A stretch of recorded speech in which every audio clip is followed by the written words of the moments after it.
Oh, guys, good, you're here. I am so excited. Guess what? I hope this isn't about your podcast again. Why, did you finally listen to it? Da-da-da-da, da-da-da-da, da-da-da-da, the Gloomy Next Door production. You're listening to BYOTP Radio. Coming up next, the Gloomy Next Door.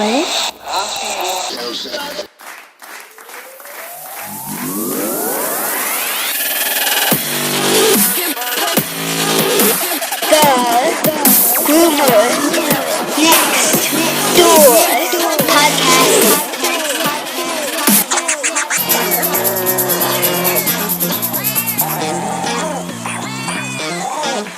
Dun, dun, dun, dun. Hi, nice to meet you. I'm everybody's friend. Hello, pups and kittens, and welcome to another fun-filled and informative episode of The Groomer Next Door.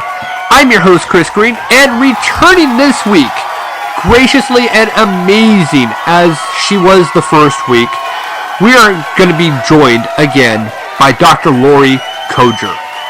Amazing woman. Just absolutely amazing. Last week's episode, the audio quality, we weren't aware at the time, was terrible. And once it released, once I actually was able to look at everything, I was like, there's just no cleaning it up. And we talked about it, and she just said, you know what? I'll just come back on and we'll do it all over again. Now, with that, these aren't interviews. These are good conversations. And so, our conversation has similarities in different areas, but we covered so many different things, including an amazing article that came out literally minutes before we actually started recording by Susan Thixton. So we discussed all this and then some. So if you did listen to episode 193, we really do appreciate it. This is going to be episode 193, version 2.0, which has never been done. And, the other part about this is I wanted to make sure I posted this immediately. I didn't want to hold on to this to Saturday and just call it a 194 and just let it go.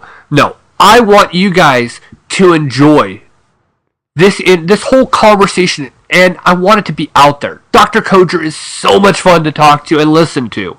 So instead of releasing an episode this Saturday, I just said, you know what? We're doing the 2.0. I'm releasing it today, and we're just going to let this kind of be its thing and let it have its time. It deserves it. And by that sound, Dr. Coger is walking in. So you know what? Let's go back and let's have some fun and let's have this good conversation with Dr. Coger.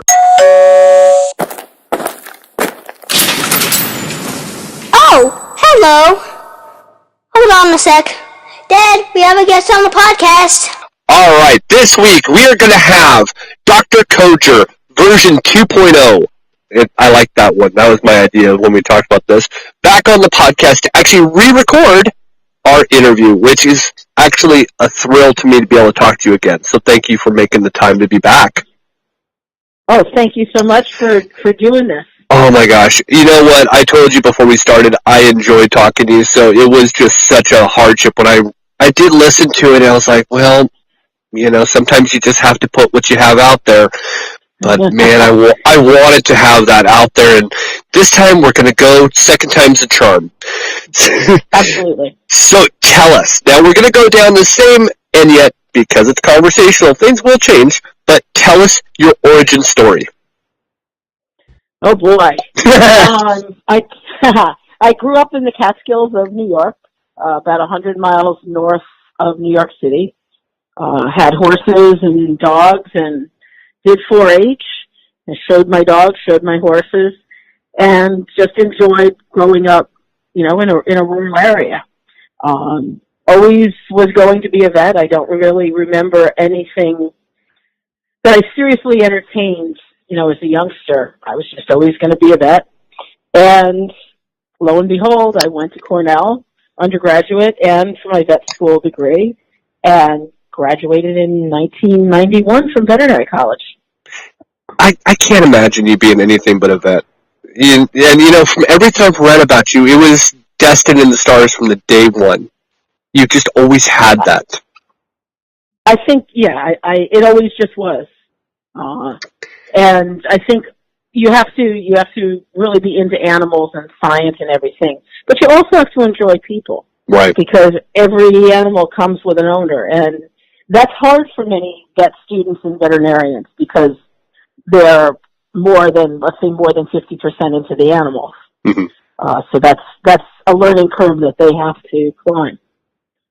And communication is everything. Probably the hardest. I like to talk, so I'm fine. I like to talk to animals. That's where I would have my problem. Yeah. Well, now, the funny thing is that you have a double major from Cornell? No, 2 degrees. Undergraduate and vet school. I mean, you are an overachiever by all aspects. I mean, I'm just going, man, you're so brilliant. And now, of course, nutrition. We had the discussion before about nutrition, and I always found that to be, I've held on to it, and that was the whole thing where Science Diet, I think it was, they had the actual food there for the students to buy, and that story really got me because I'm like, oh my gosh, how interesting that was. So, catching up on that, let's go through that story once again because it's so amazing. Yeah. For the veterinary college, of course, the dog pet food and pharmaceutical companies do support the college's research and they support the students. And particularly in my era, Science Diet was the biggie. And they gave food basically for the price of shipping to the vet school for students to purchase. And we could purchase a 40-pound bag of dry or a case of cans for $10. And that money went to the student chapter of the ABMA for their activities and such. So we were all thrilled because we're vet students in student loan debt. And to get a $10 bag of what we thought then was a premium food was a huge gift. And supporting our student chapter of the ABMA, of course. But it's a real gray area in terms of, they're kind of buying you. You're becoming indoctrinated into this is what you feed. It's Science Diet. And, our little, we got these lovely client guides with pictures and diagrams of anatomy for explaining things to clients. We got laboratory books and everything was courtesy of Science Diet. And it influences you. You can't help but be influenced by it. And that's not good. No. But, when you think about it... But when you think about that, though... we've got multiple companies, yeah. But see, even then, though, you're talking about even in the 80s, we're still talking before BARF. BARF started like 93, 94, something around that time is when all that kind of came into focus? Yeah, there were pockets of people feeding real food, but by and large, it was after that. Right. And, it just became, we went out to T-Barn and we got our food. And I certainly, going out of vet school, I was like, you got to feed this prescription food, and I cringe now, and it was better then than it is now in terms of ingredient quality and such, but it's still biologically not appropriate for a dog or cat.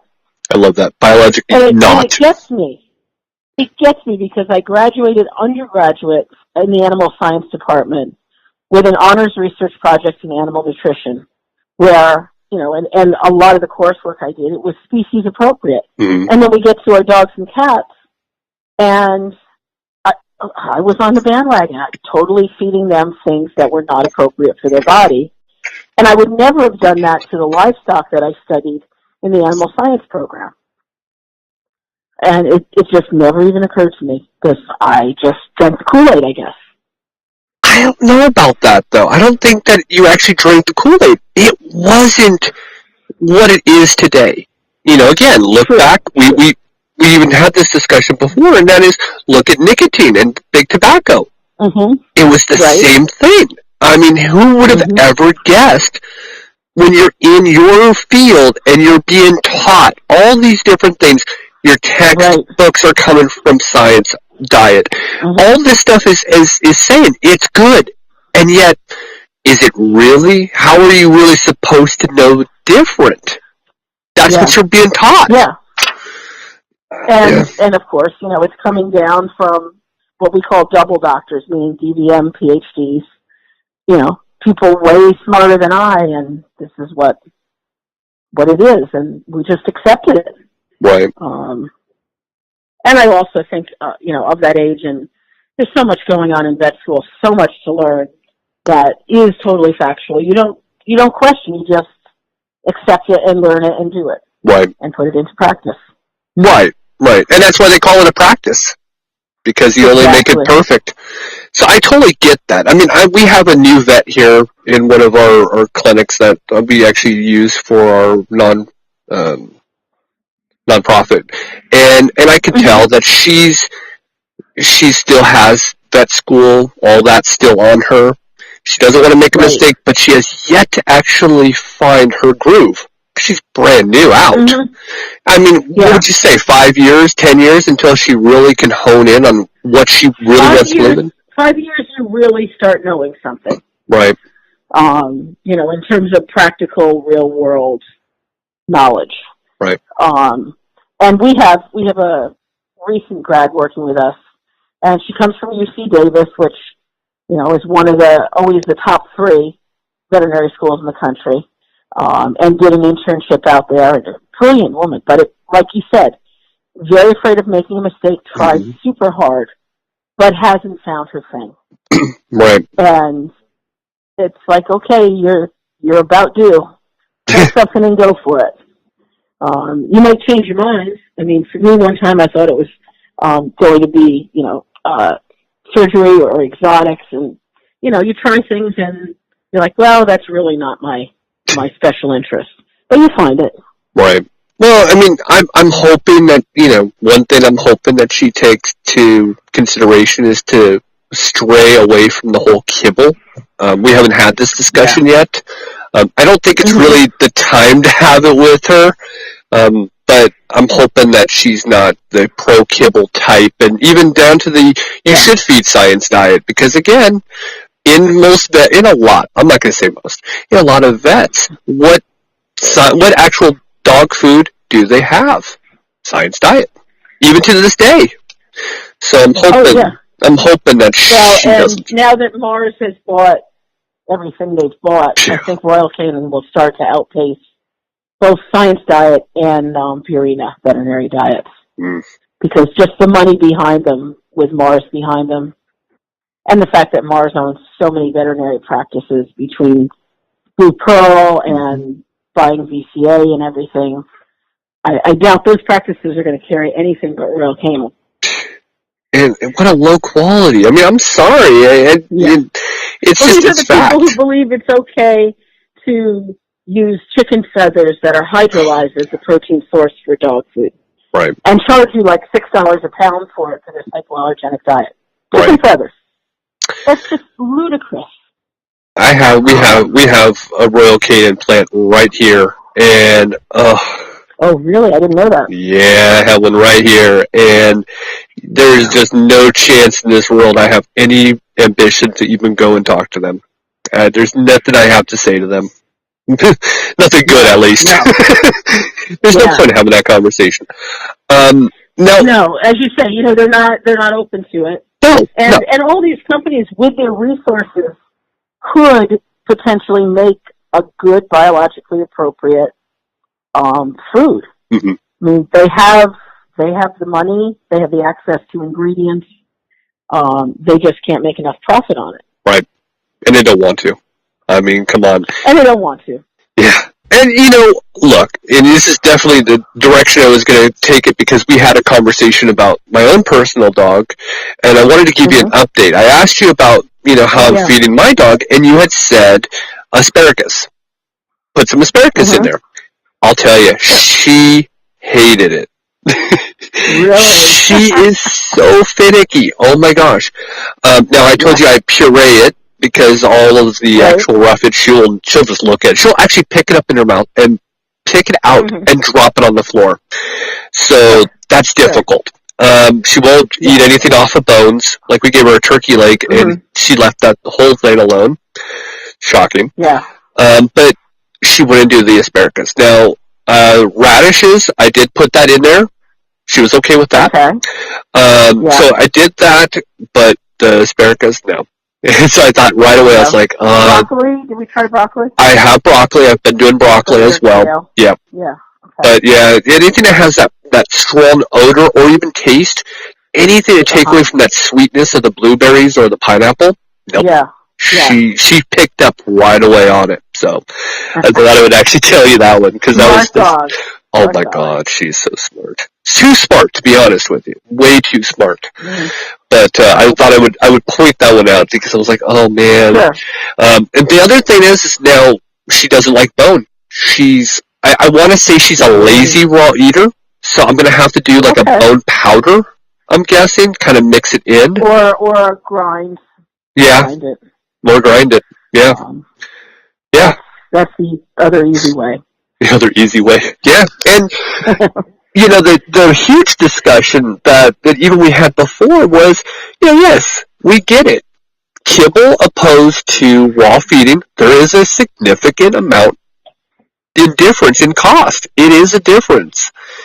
But long-term gain, such a long-term gain. Well, and depending on what you feed. Right. You know, if your dog will eat bones readily and such, you can use, what I call whole food. You can buy a chicken and cut it up. Yeah. Versus having to buy it ground or purchase a grinder and, grind your own. Yeah. But the other thing that I always try to drive home with folks when they make the switch or they're contemplating it is don't just look at your food cost. Look at the cost in save veterinary expenses because your dog's not going to the vet with an ear infection 4 times a year. Mm-hmm. Your dog's not having, vomiting and diarrhea that you have to go in and get them treated for. And that's a huge savings. Yeah. Each of those visits exceeds $100. Sometimes more if you're doing laboratory testing and such or need to stay for fluids for the day if he's gotten dehydrated. And that, those illnesses, when we change the diet, go away. Well, allergy shots, allergy medicine. Yes. Then you have to actually get prescriptions because it chewed itself raw. There's so many preventives. And I'm just like, come on. Its teeth are covered in tartar and rotting, and you have to do a dental, and these days in many parts of the country, that's $600 or $700. Mm-hmm. And stack that against, paying a little more for food or doing a little more work to organize it when you buy in case quantities or what have you. It's a simple decision for me. It's as easy as it gets for me. But then, here's another one. I didn't even mention this before. Do you ever get well, my dog can't eat bones. It'll chip its teeth on it.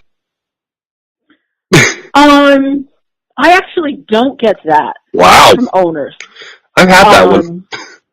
Yeah, I don't get that one. Well, good. But maybe I don't get it because I kind of preempted. I talk about using, like chicken necks or duck necks, non-weight bearing bones is a common term, so that they are very easily crushable. Right. So maybe I head that off right at the start. I've even said chicken, and they still say, but they'll crush their teeth on it. A human can't do it. I mean, I hear a lot of comparisons are from human to actual dog, and I'm like, but it's a difference. You're talking a huge difference here. A huge difference, indeed. Big time. Well, just look at the dentition of the animal, and you can figure out what it's supposed to eat. A horse or cow has these big, flat, grinding sort of teeth, and they chew with a side-to-side motion. Mm-hmm. They're designed to grind up that grass. The dog and the cat have predator teeth. Mm-hmm.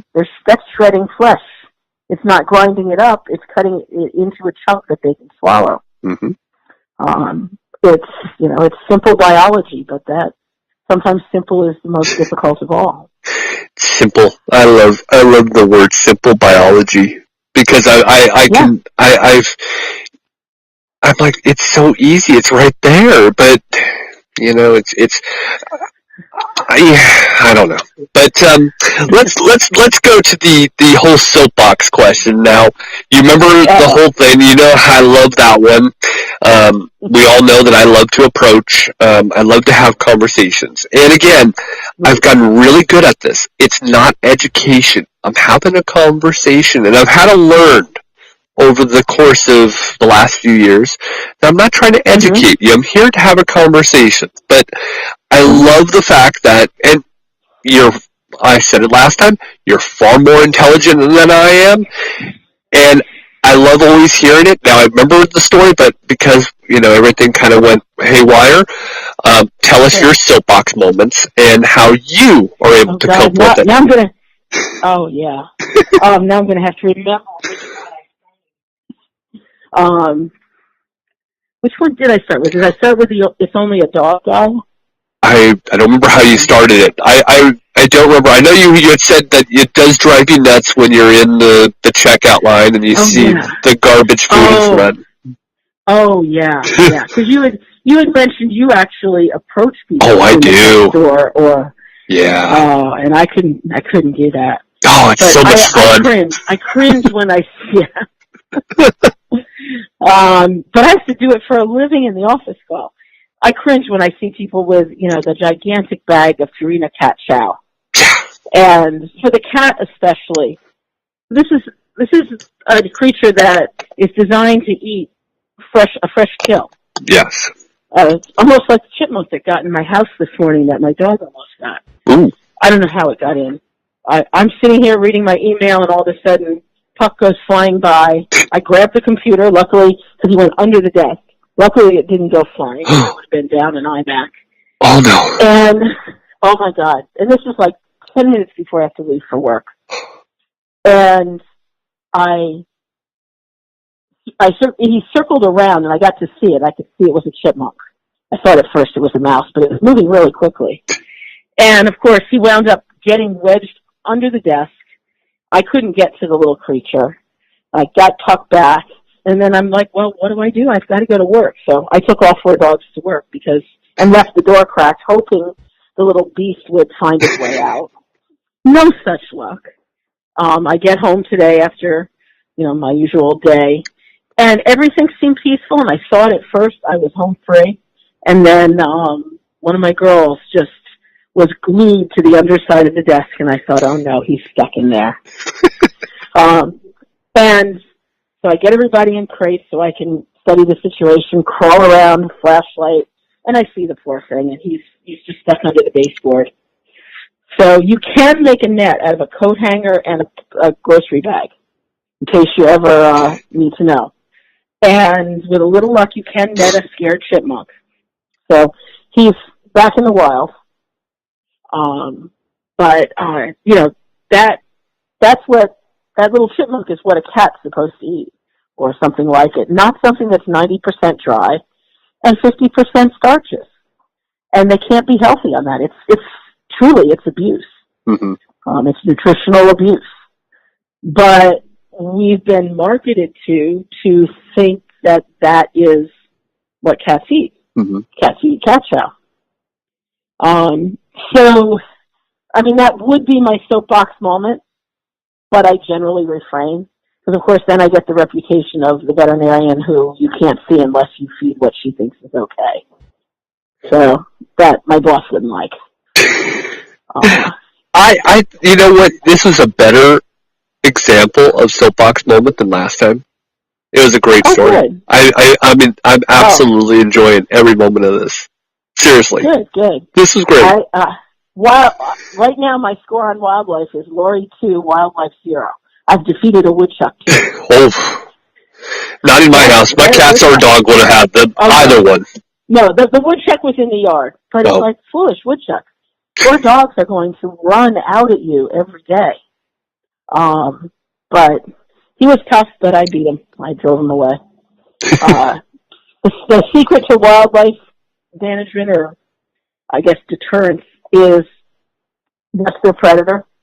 So all it took was little dog poop by his hole, and he said, okay, I'm out of here. It was great. Well, hey, that worked. So, it worked. So So anyway, soapbox moment is definitely, it's about food. And it's about vaccines. I mean, those are the two huge factors in my profession that are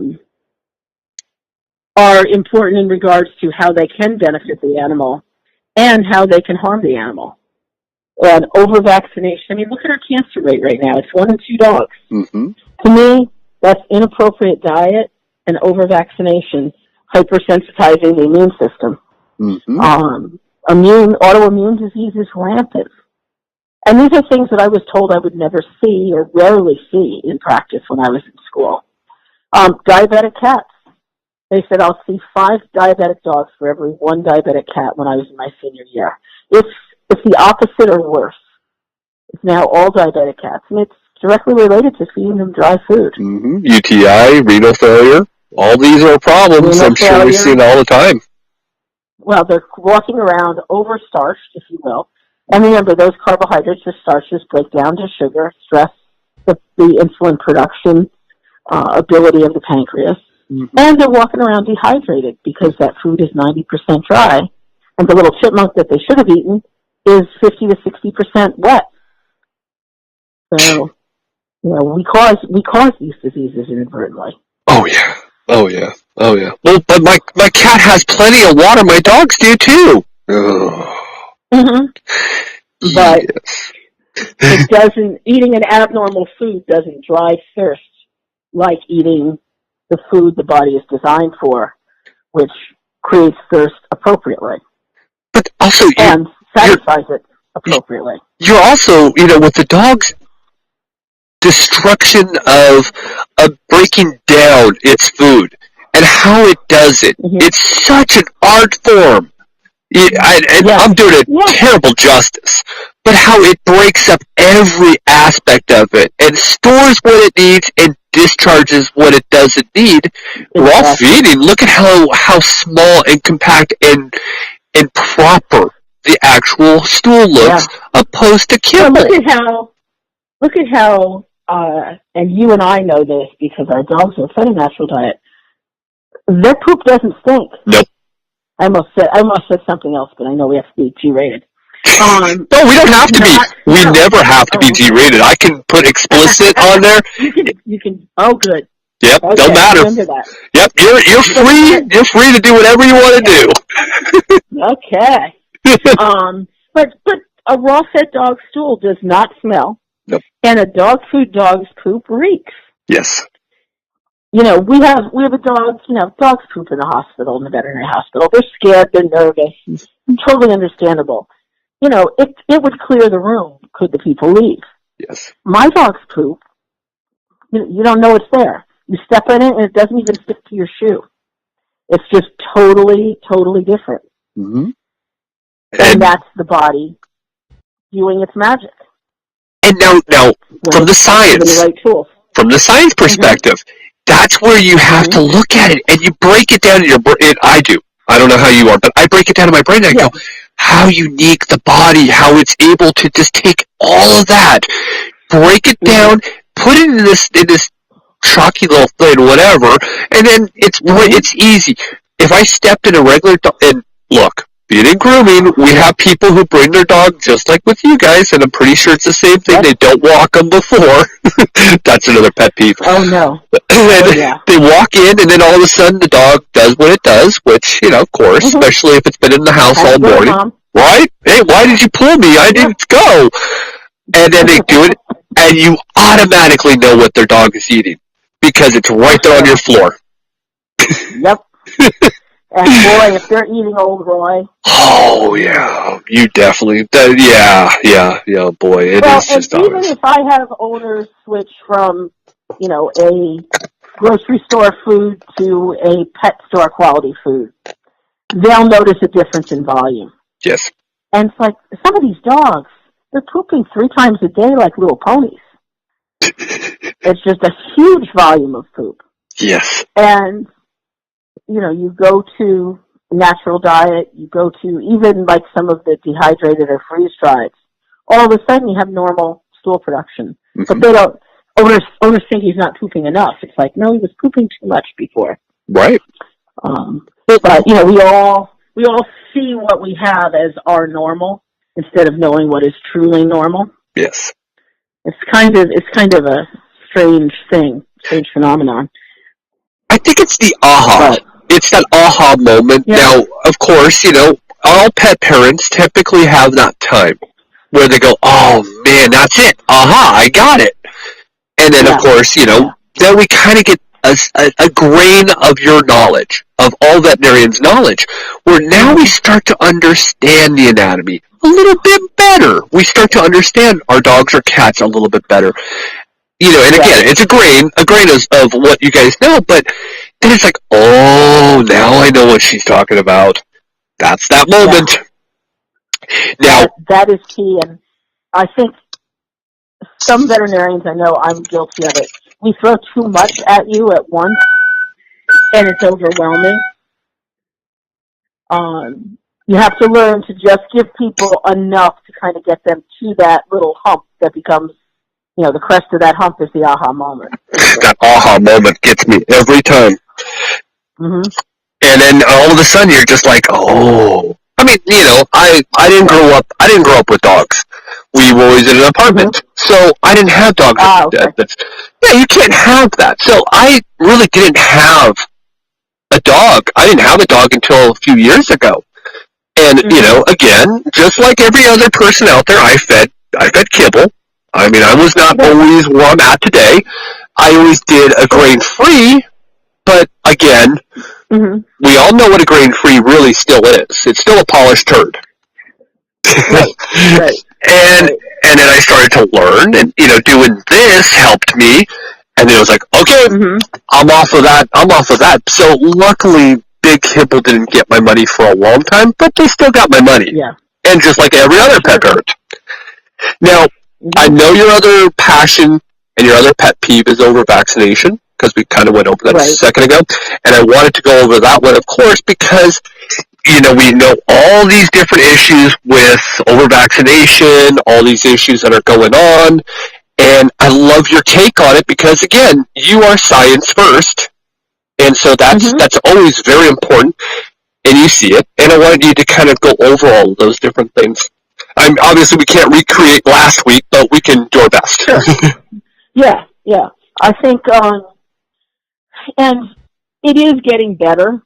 We now have almost universal acceptance of a 3-year vaccine versus a 1-year. But there's still loads of people vaccinating their dogs for distemper parvo every year. And that vaccine is so good. It is so effective. There's been data, I cringe when I say this, but published in vet journals in 1997 and 1998 that showed a 9 to 15-year duration of immunity from those distemper parvo vaccines. 9 to 15 years. Why in the world would people give it every year? Yeah. There's no science behind that every year, other than that's how long the manufacturer tested the workings of the vaccine.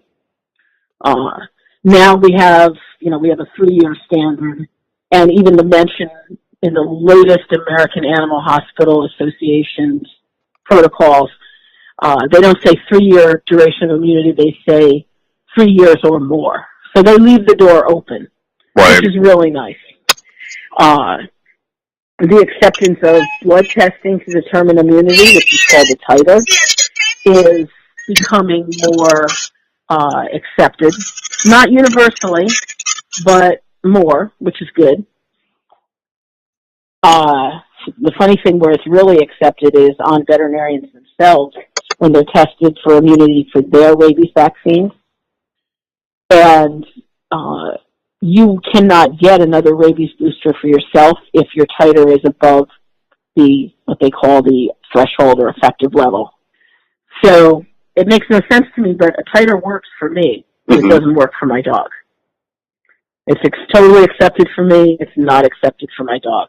Right. Which there are people working to change that. Dr. Tom Robb and his movement, as well as Dr. Dodds and Dr. Schultz with the Rabies Challenge Fund, proving a longer effectiveness for the rabies vaccine. And the rabies vaccine is one of the vaccines that causes some pretty severe life-threatening reactions. So I think really important, and as well as a public health concern. There was something I didn't ask you last week, and it had posed a really interesting question in my own brain, and that was, we went over kind of the sliding scale, I guess you could say, of what I've heard as $40 being the cheapest for titers to going up to like $350.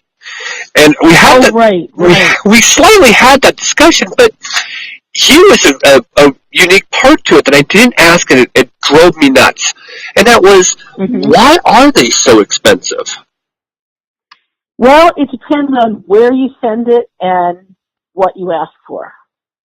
So there is a kit version called VaxaCheck that Dr. Schultz was involved in, that the test kit itself is not very expensive, and the price of that test kit has been published all over the internet, which I think was a mistake. The problem with that kit is it's a color interpretation, so you have to say, is this blue dot darker or lighter than that blue dot, which can be affected by fluorescent lighting, natural light, the vision of your technician, all this and more. The other thing it doesn't account for is the time it takes for the tech to run it and how many tests you're running at a time. So, okay, the test kit costs $26 a test, but then I'm going to put somebody on it for half an hour. I've got to account for that. Right. So I think it created a false hope for a cheap test, which really wasn't fair to the practitioner. The other thing is, I'm not a fan of color interpretation tests because, it's very subjective. I like numbers. So there are two number type tests that are available. One test will dilute the blood out to what they consider the threshold or therapeutic line. And if your dog still has antibodies at that level of dilution, they consider that protected. So that's relatively cheap. You can also take all those dilutions of blood, so you measure exactly how much antibody is in the sample, to what they call an endpoint, to where they can't detect it anymore. So that might be 10 dilutions. That's a much more expensive test because you're getting a complete measurement rather than you're pregnant or you're not answer. Right. Like the dividing line, if you will. So, and you send that to Michigan or to Cornell and they take it out to an endpoint. And for how many diseases? Yes, you'll have a $300 titer. If they titer you for distemper, adenovirus, parainfluenza, parvovirus, 5 or 6 different things. Yeah, it's expensive. Really all you need to titer for, in my opinion, and I think Dr. Schultz and Dr. Dodds have also stated this, if your dog is protected against distemper and parvo, you're fine. The other diseases aren't as important, and if they responded to distemper and parvo in the combination, they probably responded to the other diseases as well. And see, that's what makes sense to me. I love what you just said, kind of like the home birth, pregnancy test. I loved how you referenced it because that's what I was thinking the entire time. And I understand, if you're gonna test up and down, I can totally see where it would be expensive, and I understand. You have a tech that's working it. You have to make sure that they're paid. I get that. I totally get that. And so I wish that the conversation was had more between pet parent and veterinarians. I think we had that discussion too. It's like it should be a discussion that should be had. I mean, it could help. A lot of owners, fed by social media, friends, family, whatever, they think vets are out to rip people off. And there probably are some that are out to rip people off. But most of them are not. Right. And they're there trying to run their business, pay their staff fairly, keep the lights on, draw a good salary, and do good medicine. And that does cost money. Right. And, we have the internet pharmacies saying, you can have this for $10 and your vet's going to charge you $50. So it's like you sometimes walk into the room and you feel like the owner does not have trust in you. and thinks you're trying to take advantage of them, and they don't consider the alternate viewpoint. Right. They also don't consider the veterinarian is the only medical professional that runs their own pharmacy, that is their own surgery, that has their own radiology, every single hospital. So that's a lot of overhead, whereas your physician sends you to, the lab to have the blood drawn, and then they process that. We have 3 laboratory machines set in our office. So in 15 minutes, I can have a complete blood count, an organ chemistry profile, thyroid testing, and a urinalysis done in 15 minutes. So, and that doesn't happen in human medicine. No, but not even there is close. overhead associated with that, with having that machinery and staff.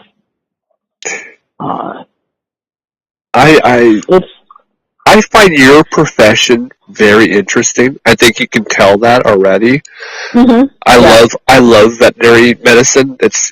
I used to think that actual regular human medicine was fun, but now I look at it and I go, it's just the science behind it is just so cool.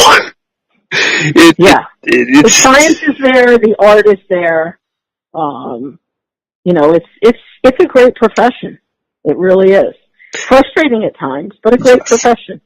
Well, I mean, with the over-vaccination, and, again, let me say something you said last week, and I'm going to actually say it right out loud, and that is, if you got into being a veterinarian to make millions of dollars and to be rich, you went into the wrong field. Yep.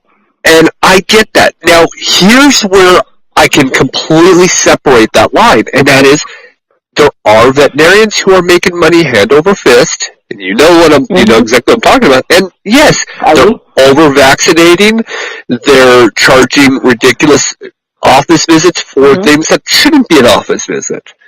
They're compiling different costs, and yes, that's the people that are hurting this industry and hurting you and the good veterinarians out there. It drives me nuts. It drives me absolutely insane. Makes you crazy. Well, we talked about glands last week, anal glands, and we both have had the luxury of expressing them. Now, again, I only can do the external. I don't have the knowledge to do the internal, and thank God I don't. And of course, compacted anal glands, they're because of poor diet. And we had this long discussion last week about it, but I know veterinarians that will charge an office visit plus they'll charge an actual going in for the actual external, and I'm like, it will run some people $60, $70, $80 for this. Oh, that's crazy. I agree. That's crazy. I've heard nail trimming. We actually had a couple German Shepherds that came in a while back ago, and then now they've become regular customers, but they're German Shepherds. They needed a little bit of work, but they were $50 each to do nail trims. Wow. And, that's a lot. That's a lot. And, I mean, we charge, I think, $30 if it's what we call a difficult nail trim, which means it ties up 3 people, technicians, an exam room, and, there might be bloodshed. But normal nail trims are $10. Yeah. Oh, wow. Okay. And they're in and out. And, prices vary wildly geographically. That's something I've learned in my phone consults. I talk to people all over the country, and I'm like, wow, that's really cheap. Or, oh, my God, you paid $1,000 for just a dental cleaning? Ooh. And they said, yeah, that's what it costs. Yeah. So I apologize to anybody who thinks the prices we're talking about are too high or too low. It's part of it is geography. Yeah, and that's definitely going to be it. I know that there are parts in, well, let's just say all parts of the country. I mean, you can go east to west, and it's going to vary up and down, and some places are just going to be astronomical, and some are going to be very low. Yeah. It just ranges, but it always gets me when I hear that. Yeah. Now, I I love the answer last week, and again, I'm going over a lot of different things in my head, trying to recap things. And I asked you an interesting question that really got me, and I loved your answer, but hardest part of being a veterinarian. Now, I wondered if it changed this week, if maybe something popped in your head since the last discussion, or if it goes backwards to that same conversation. Yeah, this week. It always changes, let me tell you, I know. It always changes. And I think we started this off as everybody thinks euthanizing animals is the hardest part of being a vet. Right. And sometimes it is, but many times it isn't, because, it is necessary because the animal is suffering, or, there's nothing that can be done. Injuries are too severe, disease is too grave, in which case it becomes a blessing. Not that it's not a sad thing to do and hard on the family, and a lot of times hard on us, because we may know that animal from the time it came in as a puppy or kitten. Right. And now all of a sudden, you're part of the beginning and you're part of the end. This week, it wasn't, we have some weeks we call Crazy Person Week, and those are hard. Because everybody, it must be a full moon, everybody's a little off their game. Mm-hmm. I think the money aspect of people who can't afford what you propose, that's very frustrating. And sometimes I run into that in a small way where, what I'm proposing really is a couple $100, but they don't have it. The ultimate frustration is when they tell me they don't have it because they're either going or have just returned from vacation. And I think I told you that last time, didn't I? Yes. Yeah, the V word, as I call it. Like, okay, everybody has their own choice, but I put my pets above my vacation, and I don't go on vacation unless I know I have the resources should they need something that I could provide that. Not everybody is in that position, I realize. And this week I had a couple that it wasn't really a money issue as much as the tumor was too big and invading vital tissues. But, I have somebody who has to put off a surgery because they've just finished spending $10,000 on a dog's cancer treatment. And, they still have more to go, and they have another dog now that needs, and the dog that we lost last week to that tumor. So it's like 3 dogs, all with major medical problems at once. And it's not that the owner will not do stuff for the dogs. Obviously, she spent $10,000 on cancer treatment, but it's just a massive, overwhelming thing. Right. And, that's big bad luck. Yeah. What can you do about it? And that would be the hard part about, that's a different response to being the hardships. That is a hard thing to have to deal with. Yeah. Wow. And I guess hey guys, come here. My dogs now. They're still checking out that maybe the chipmunk is still here. Get pet insurance is one thing I was formerly against pet insurance because I felt like the premiums were too high for the coverage, and that's changed a lot. And now it's almost a necessity. And there are great plans where you can choose your deductible, choose your premium. Don't bother with the wellness coverage. You're just looking for illness and accident. And it saves people. There are people who could not fix their dog's cruciate but for having 80% of it covered by a pet insurance plan. And see, I don't know if I mentioned this. If I mentioned the fact that we had somebody with a pet insurance on a while back ago, and I had a bad experience with that because, I asked, okay, well, what about spay or neuters? Nope, not covered. Okay, that's fine. No big deal. But I was like, okay, now I have an Akita, and obviously hip dysplasia is very common in that type of dog. Right. Nope, not covered.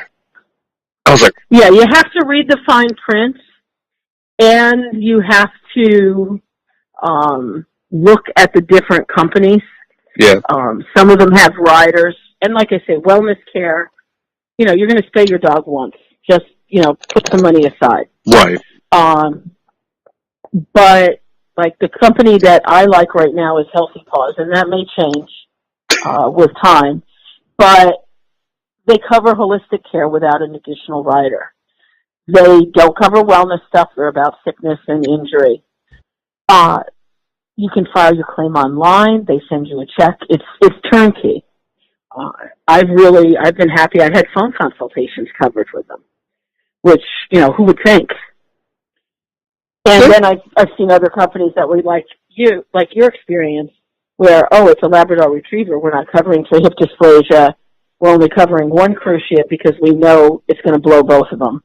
And it almost is an adversarial experience. So I think shop your companies closely, read the fine print, and go from there. But it's saved too many clients for me not to mention it. And see, that's what I love, is because just because I didn't have a good conversation and I felt we came out of it with the best, answers, doesn't mean it's not there. And that's what's so important, and hearing it from you, who actually deals with this. I had one conversation, you have many. That's what makes everything different. And I have owners with different companies, and one company was just taken over by like a regular, like a car insurance company, or I don't recall the name, but it's a name you'd recognize. And now it's very restrictive, and you only get a certain amount of coverage for each problem and such. Which is why you just got to read the plan, and get it before anything happens. Get it as a puppy or kitten, because if there's any chance to exclude a pre-existing condition, they're going to do it. Right. Now, we talked about this before we started recording, and I'm looking at my clock. I'm like, we have time to throw this one in there. Dr. Susan Dixon, she had just posted today, and now my good friend. I think the world of her. I really think do. The world of her too. She's amazing. She is one brave and courageous lady, and she does her research, and her whole purpose. And she's speaking at my expo. She won't take any money from me. She's like, no, the consumers support me, so I can be true to them, which I thought was very admirable. But she wrote about this new celebrity housewife dog food. Yes. Oh, my gosh. Now, man. Before we even get into that part, I have no knowledge of any of these Real Housewives. I'm so glad to say it's not a guilty pleasure of mine. So I don't know I have bad guilty pleasures of different shows. Sure. We all do. Thank goodness this is not one of them, nor is a Kardashian. No. Thank goodness. But I put them in the same arena, I think, as the Kardashians. Yes. But, I think of it as little dogs in their pocketbooks kind of thing, and they're off having lunch somewhere, and the poor little Yorkshire Terrier is strapped in this carrier with a designer nameplate on it. I don't know. And everything's pink. Everything's got to be pink. Oh, gosh. Well, Sparkle dog food. Now, I was actually excited. This is going to sound ridiculous. I was excited to start this article. I was looking at it. I'm going, I'm actually going to be interested here. So, because of course, if Susan Thixton writes about it, and I figured you read this, I figured if she wrote it, this is going to be a good one. This is going to be something to look out for. Yeah. No. Yep. Not so much. Not so much. So, we've got 3 of the first 5 ingredients are starches. It's about 40% starch, and it still maybe even more. Maybe even more, exactly. And contains the red number 3 coloring in it. Now, this is just notes that I wrote down because I don't have anything in front of me, any kind of screen, unfortunately, to read. Now, you do. Right. I do, yeah. I knew we would have a moment where we would just go off on this one. So it has. I have a picture. It has little pink heart-shaped pieces of kibble. This isn't because that makes your dog healthier. Really? Right. Oh my gosh. I mean, this is not kid cereal. This is dog food. Yeah. Is there sparkles in it? There's sparkles behind it. It doesn't say it's shiny. But, I had thought about this. If the poop sparkles, is it easier to pick up if it's dark out? Oh, hey. That actually would be a selling point. There might be a use. Yeah. It's definite because you have this glowing pile of dog and unicorn poop on the lawn. Oh, my God. Oh, my gosh. But this is marketing. This is why consumers, are making poor choices. Because somebody's going to say, this is a guilty pleasure. And, here's this star that they may admire. And like you, I've never seen any of these shows. No. It's pink. That's cute. I like that. And, she has packaging that appeals to me. Well, that's on your subconscious level. Right. And one other thing, a unique shape and easy to carry bag. Now, back in the day when dog food bags were 40 pounds, hey, who wouldn't want a nice handle on it? That's good. But what's in it? No. And I don't know if anybody's ever told you this, but as you read through the ingredients on a commercial dog food, get to the salt. Yes. Anything below the salt is less than 1% of what's in that bag. Now, some of the things that are below the salt on this food are the blueberries, cranberries, apples, celery, beets, parsley, lettuce, spinach that they will promote as being in the food. Oh, it's got blueberries in it. It's healthy. Well, yeah, there's about 2 blueberries in a bag. I mean, it's crazy. It's just crazy. I want to follow the sales of this because it will sell. Oh, yes. Yes. It will sell. This is going to sell not only because a TV reality star is putting their face in front of it, but because it's pink. And I think that, what the sad part is people are hoping their dogs will poop sparkles. Pink. Yeah. That's it. Or poop pink. Or poop pink. Oh, my God. What? I just don't get it. I don't get it. But now the other thing in this post from Susan, and I encourage everybody, it's truthaboutpetfood.com. Mm-hmm. You need to follow her, and, she could save your dog's life if you're feeding commercial food, because you will find out if there's something bad going on from Susan before anybody else. Yes. But she talks about Halo, which is a brand that used to be, or maybe still is, I don't know, co-owned by Ellen DeGeneres. And it was one of the only commercial foods that did not use meat meals. Mm-hmm. In other words, you would never see chicken meal in a Halo product. It would be chicken, or it would be turkey, or what have you. And I believe that's still true, but all of a sudden Ellen is like in the background. And certainly she's very popular. I would think having her pitching the food would be something a company would want, especially if she's a co-owner. Right. Do you know anything about that? I don't. And, it's funny, when I saw that, I thought the same thing. I went, I don't know anything about this, and I didn't have enough time to do any research on it because we were literally going to start talking maybe 20, 30 minutes before, so I didn't have any chance. Yeah, and I just read this article. Now, of course, this article will be out for a little bit before, we post. Right. I will share it on my Facebook page, but I'm just going, I don't know if she's still part of it. I don't know if she's an owner. I don't know if she was a celebrity endorsement. I don't know the logistics behind it. She was an owner. Back in 2012, I worked at my first canine camp getaway up in Lake George, and one of the people that came up to talk to me there was a Halo rep. Okay. That was June of 2012. And I asked her, I'm like, so have you met Ellen? And she's like, no, but, this is her involvement. She owns X number of shares. I don't recall. She was a majority owner, but she was an owner. So whether she still is or has divested it or what have you, or Halo's been bought out by somebody else, I'll see if I can track down Susan and see what she knows. Yeah, that's an interesting one because I'm interested. I want to look more into this. Not really the sparkle. Not really that. Not so much, no. I do want to follow it. Like you're saying, I want to follow it and see how it goes. I honestly, when I started the article, I thought to myself, oh, maybe I'll reach out to them and see if they want to talk. Yeah, by the end of the article, that ended. It ended quickly. Well, and I wonder who's making it for them, because of course we know this is being contract manufactured at some dog food manufacturing plant. I don't know that I've ever seen, oh no, there was somebody who had heart-shaped kibble. It might have been Precise in past years. I think that puppy food had heart-shaped kibble. But I imagine the dyes to put in your kibble machine are pretty standard. You can get any shape you want. Probably.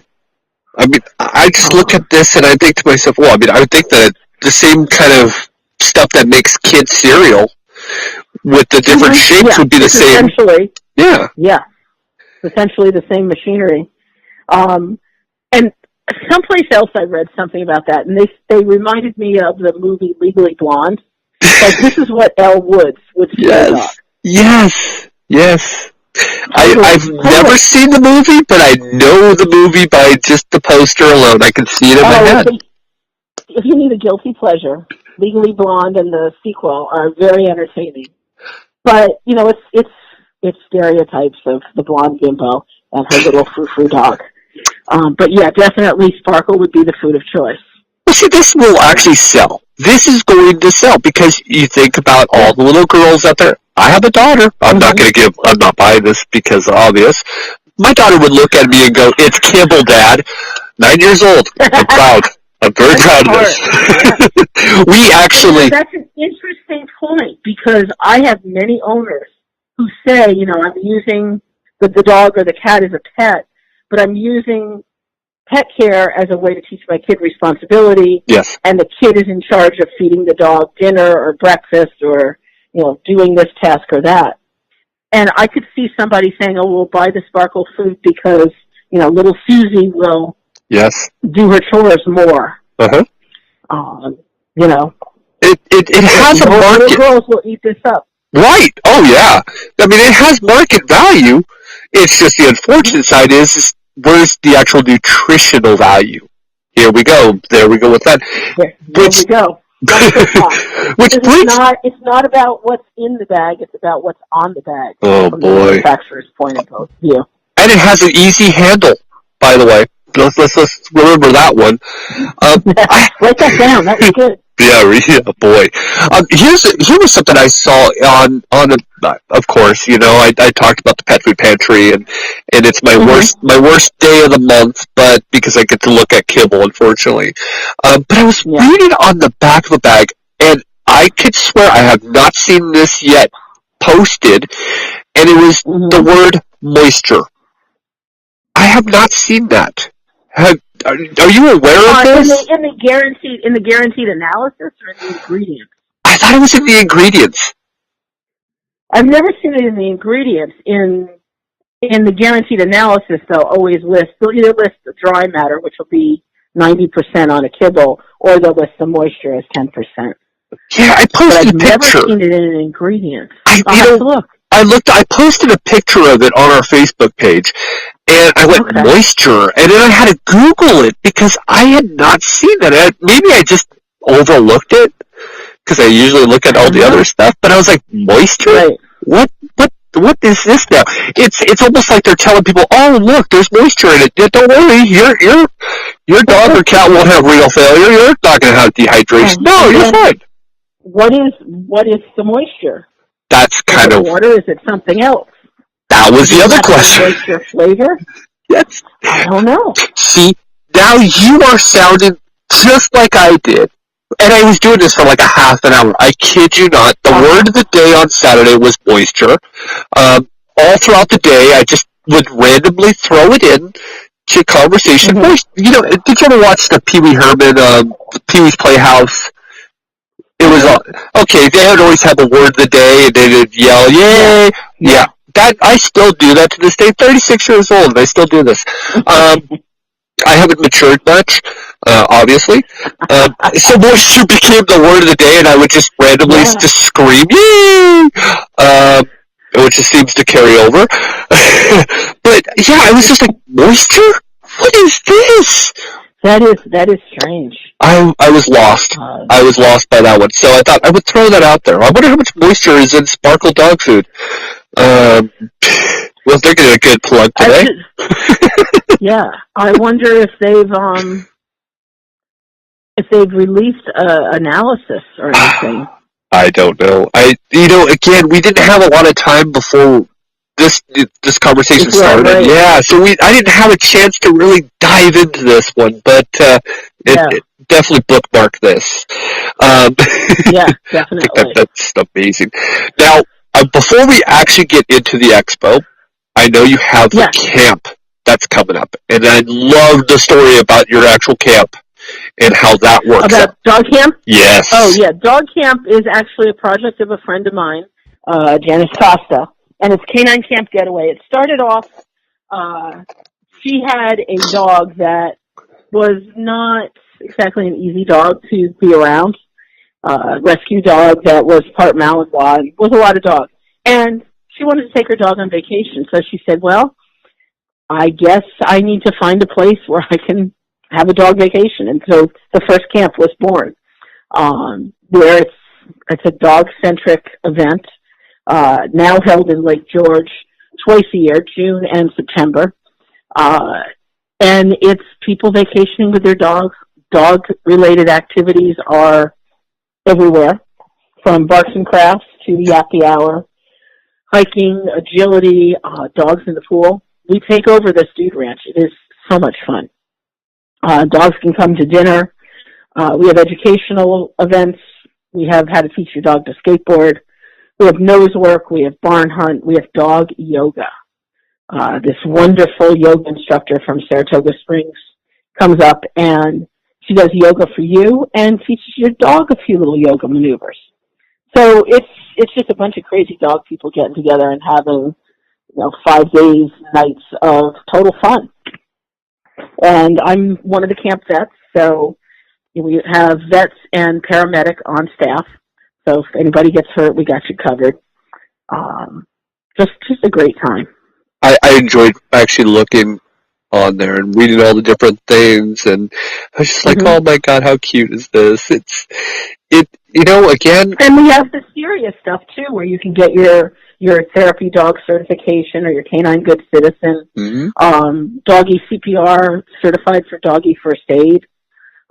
So like I said, the mix of education and fun. And I loved last week. Choose what you want to do. Last week you were like, you can either participate in all of them, or you can just sit back and do nothing. And I loved it. I was just like, you can sit in that lounge chair at the pool all day if you want.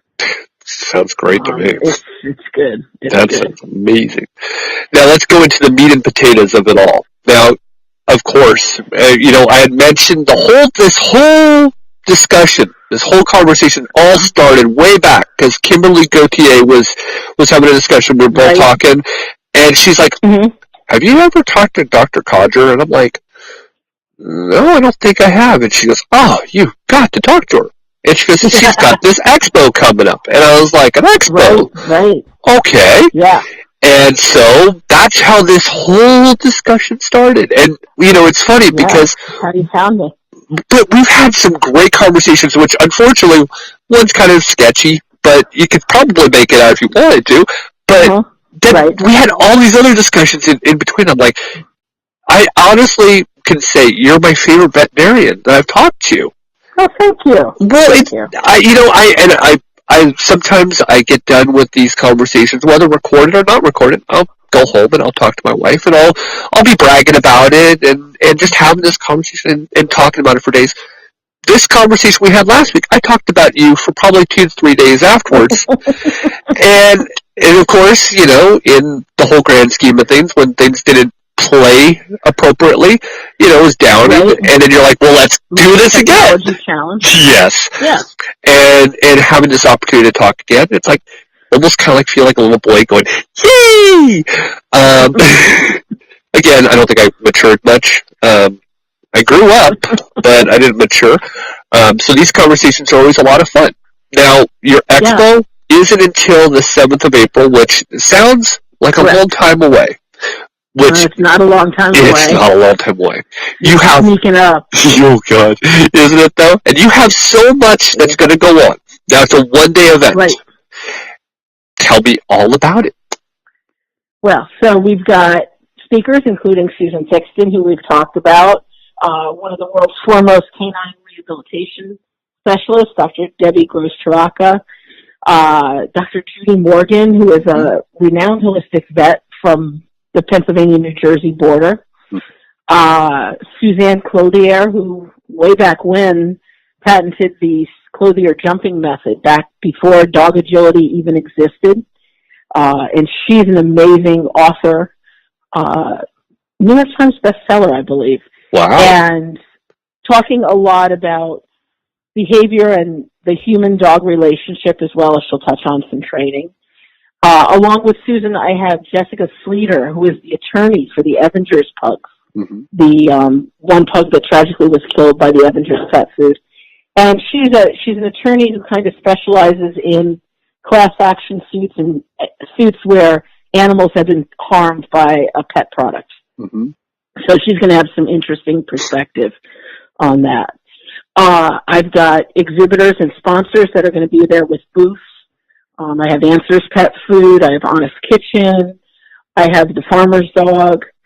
I have several natural product vendors, essential oils, some Pure Haven things, toxin-free dog beds. I was not aware of how many toxins are in cloth-related dog toys and dog beds. So I've got Sit Stay Forever coming with this amazing line of products to show people and sell. And I'm adding more. I have a great training center coming, a custom collar maker called Eastside Collars, who makes, I'm sorry my dogs have too much hair because they cover their collars. Jeweled, embroidered, just the coolest collars made to your specs. So it's going to be a day of listening and learning and meeting people and seeing all of these different things that can help our dogs be more healthy naturally. And book signings. Every speaker, I just realized every speaker I have has a book out. So we'll have an author booth and you can talk to the author, get your book signed, whoever you want. Some of them have multiples. So I'm really, really looking forward to it. You know, we mentioned it last week, and I'm going to say it again. Women empowering. You have the strongest women's lineup, and that's one thing that I love. And I told you this before. I'm a huge proprietor of being, empowering women. I said it last week where I said, women now of course it has changed, but when you started, it was predominantly men.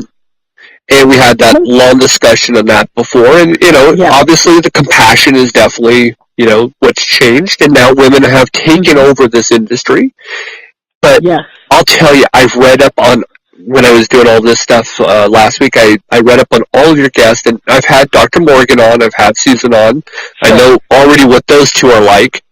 I'm not going to say I'm not going to reach out to your other ladies to be on the podcast because I probably will. I think that they're absolutely amazing. And I love the fact that they're all so powerful and intelligent and successful, and they're just reaching for the stars, and they're not even touching the stars. The stars are below them. They're now reaching to another universe, and I love it. Yeah. The amount of influence that these ladies have is just mind-boggling. Oh. And every day they're putting out more stuff. Yeah. As we all are. Positive stuff. Yeah. The circle of natural pet health. Mm-hmm. The information is exploding, and thank you, Facebook, for being the medium that really facilitates a lot of sharing. Right. I mean, Facebook is a double-edged sword, and it can be a heck of a time waster. But what a way to reach people wherever you are. Right. I'm guilty. That's my guilty pleasure, Facebook. Oh, that's my guilty pleasure. Yeah. Well, I want to know what somebody just had for lunch. And that's, is that not true? Is that not the thing that you're just looking, going through? I just unfollow that person if that's all they put up. Because I don't care. I need the drama. Oh, yes. The funny little girl, Mila, is my current guilty pleasure. Have you seen her? No. Oh, just MILA. She's clearly coached, but she's probably like 2 years old, and the words that come from her mouth are the funniest thing. Oh, gosh. She just nails it spot on. Which probably means it's her parents, coaching her and getting it, but they're just funny. I will end this call and I will look at that. That's exactly what I'm going to be doing. You probably will. Yeah, and that's going to be my entire day. So my day has now been planned. Perfect. Facebook, here I come. Well, this is just always great. This is, it's a pleasure being able to sit down again and talk to you. Like I said, I was bummed out. We couldn't, we published it. I don't know.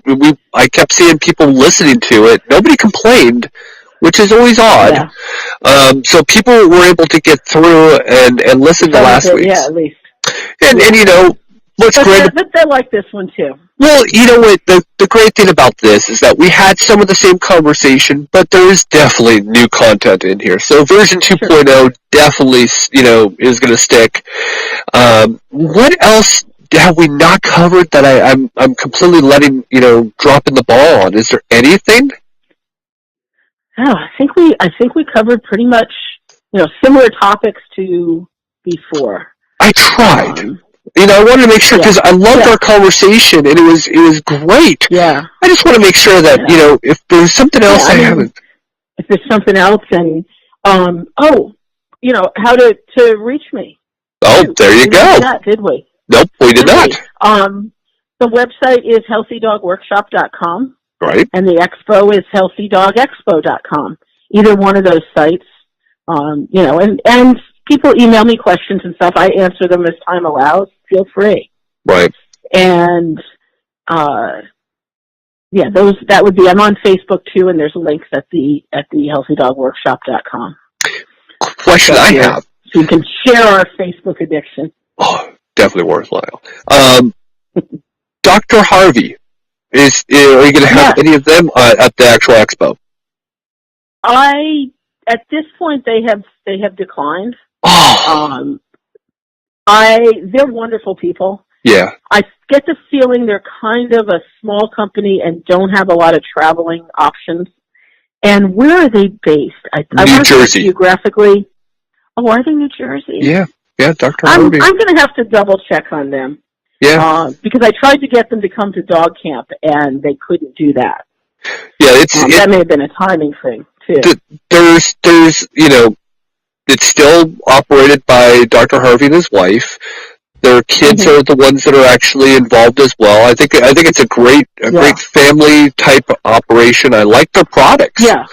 And they actually sent us some of the Paradigm, the new cancer-based diet, right? To share with people at camp, which we did. Yeah, they were really great. And it's a quality product. Yes. I do like them.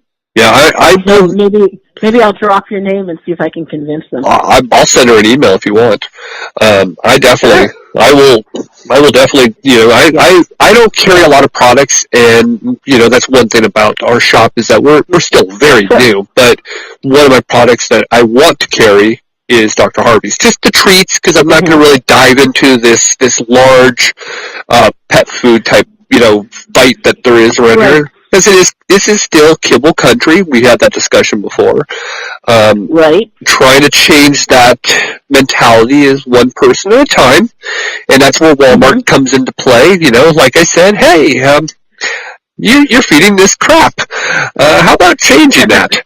I have to get better at that. By the way, I've realized that. My sales pitch is not really there. I'm not a salesman. As I often think, they didn't come here to be, lectured? Talked to about pet food, lectured, converse, whatever. They came to buy whatever they came to buy. But, I'd love to put up signs there. Don't buy this. Avoid this aisle. I guess that would be my soapboxes. I'll take the passive aggressive approach and post on the bulletin board.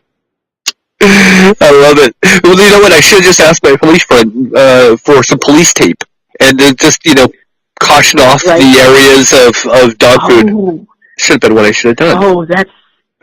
That's a great visual. Yeah. Oh, boy. I got a picture of that. Oh, boy. If I could get my hands on some, I would do it. Take a photo, rip it down really quick and run. I would do it. but I would get caught. So, and it's a small town, so they would know exactly where to find me. Yeah, so that wouldn't work. Well, no, not so much. Thank you, Dr. Coger, for being on. I really do appreciate it. And thank you for being back and making the time for a second time. We'll do it again. Oh, anytime. Anytime with me. Look, I could do this every week and have the same conversation. It wouldn't bother me, but I think everybody else would get bored. But maybe you'll get bored. Probably would. Yeah. Well, that's the end of this episode. We hope that you all enjoyed the Dr. Coger version 2.0 episode. Bye-bye, everybody. Okay, gotta go in my bedtime.